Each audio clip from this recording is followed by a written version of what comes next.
In the ancient world, there was the reign of a mighty king, whose power was limitless and whose arrogance was sky-high. His name was Nimrod. Although the Quran does not directly mention the name, in many tafsir, he is identified in this way. It is said that he was one of the 4 powerful kings who ruled the earth. At the peak of his power, his pride grew so much that he claimed himself to be a deity and forced his subjects to worship him. At that time, Allah sent the prophet Abraham, peace be upon him.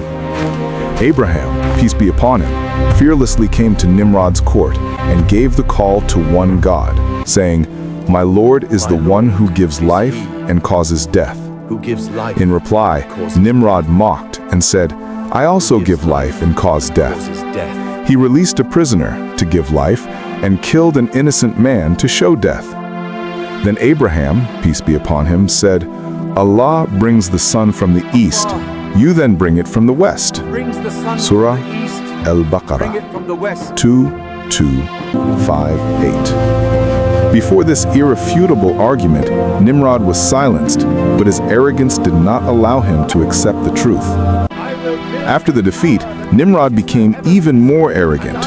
In tafsir and Israelite narrations, it is said that he planned to go to the sky and kill Allah. First, he tried to build a great tower, which was destroyed. Later, he trained 4 vultures by keeping them hungry and made a chest. He tied the vultures to the corners and hung meat above. When the hungry vultures flew upward for the meat, the chest also rose upward. Nimrod himself sat inside that chest so that he might reach closer to the sky. After rising very high, when the earth looked like a dot to him, he, from inside the chest, fitted an arrow to the bow and shot it toward the sky. By Allah's command, the angel Gabriel, peace be upon him, smeared that arrow with fish blood and returned it. Seeing the blood-stained arrow come back to his hand, Nimrod burst out in arrogant joy and declared, "Look, I have killed the God of Abraham." Yet Abraham, peace be upon him, was still fearlessly calling people to one God. Nimrod became angry and thought, "If I have killed God, then why is Abraham still giving his call?" This false idea made him even smaller and more disgraceful. He mocked Abraham and said, "Then let us fight with your God. Let me see his power." After that, Nimrod descended into a great field with his vast army for battle. But all around, he saw no one.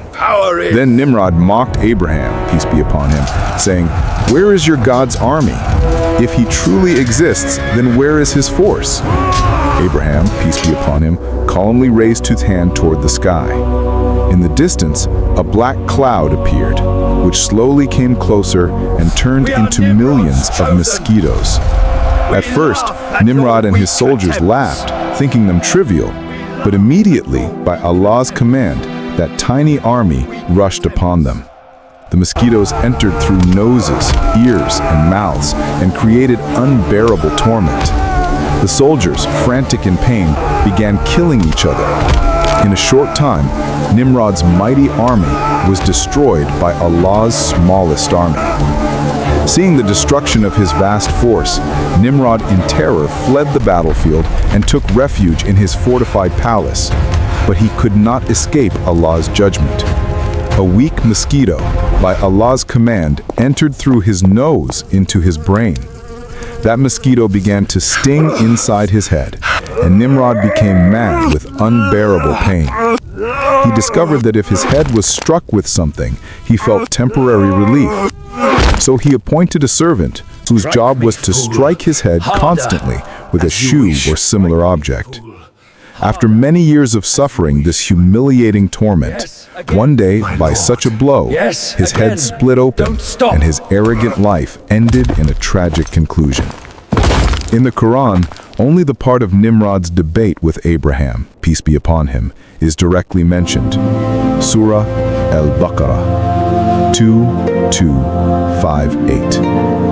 The shooting of arrows into the sky, the claim of killing God, and the destruction by the army of mosquitoes are details found mainly in tafsir and Israelite narrations. But the lesson is one. No matter how great human arrogance may be, Before Allah, it is trivial. The end of arrogance is always destruction and disgrace. Dear viewers, if there are any mistakes in the video, please view them kindly. Let us know in the comments how you liked it, what could make it better, and what you would love to see next. Your feedback truly helps us grow stronger.